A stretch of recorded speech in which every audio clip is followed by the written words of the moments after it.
Friends, welcome to my channel. అందరూ ఎలా ఉన్నారండి? బాగున్నారు కదా?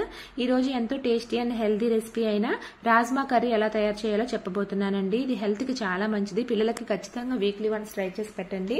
ఇది పుల్కా, రోటీ అలాగే చపాతీలోకి చాలా బాగుంటుంది అనమాట. తయారీ విధానం ఎలాగో చూసేద్దామా? ముందుగా మనం రాజ్మాని ఒక 2 times బాగా మంచినీళ్ళతో శుభ్రంగా కడుక్కోవాలండి. తర్వాత వీటిని ఒక 8 hours ఖచ్చితంగా అయితే నానబెట్టుకోవాలి. అప్పుడే బాగా ఉడుకుతాయి అనమాట. వీటిని మనం కిడ్నీ బీన్స్ అని కూడా అంటాము.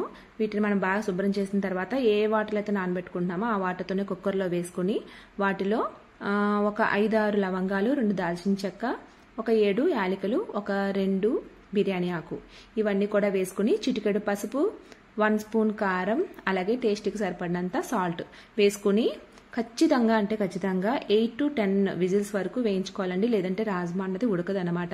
అది బాగా ఉడికితేనే కూరకి మంచి టేస్ట్ అన్నది వస్తుంది.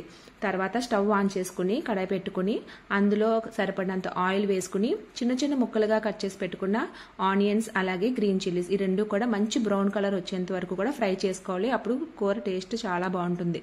తర్వాత 1 స్పూన్ జింజర్ గార్లిక్ పేస్ట్ కూడా వేసుకుని బాగా ఫ్రై చేసుకోవాలి.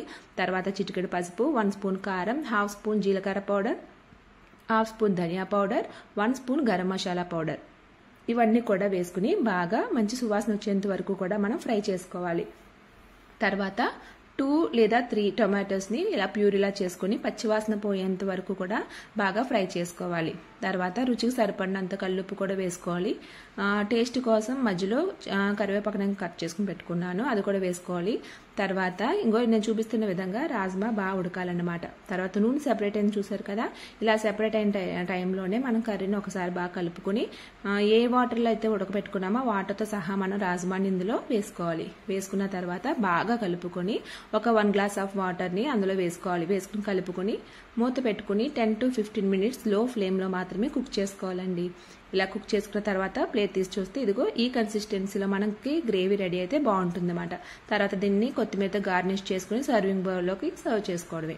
దీన్ని చపాతీ, రోటీ, పుల్కాస్లో చాలా బాగుంటుంది. ఖచ్చితంగా ట్రై చేసి చూడండి. బాగుంటే కనుక నా కామెంట్ బాక్స్లో కామెంట్ చేయండి. ఈ వీడియో కనుక మీకు నచ్చినట్లయితే ప్లీజ్ లైక్ చేయండి, షేర్ చేయండి, అలాగే సబ్స్క్రైబ్ చేయండి. Thank you for watching.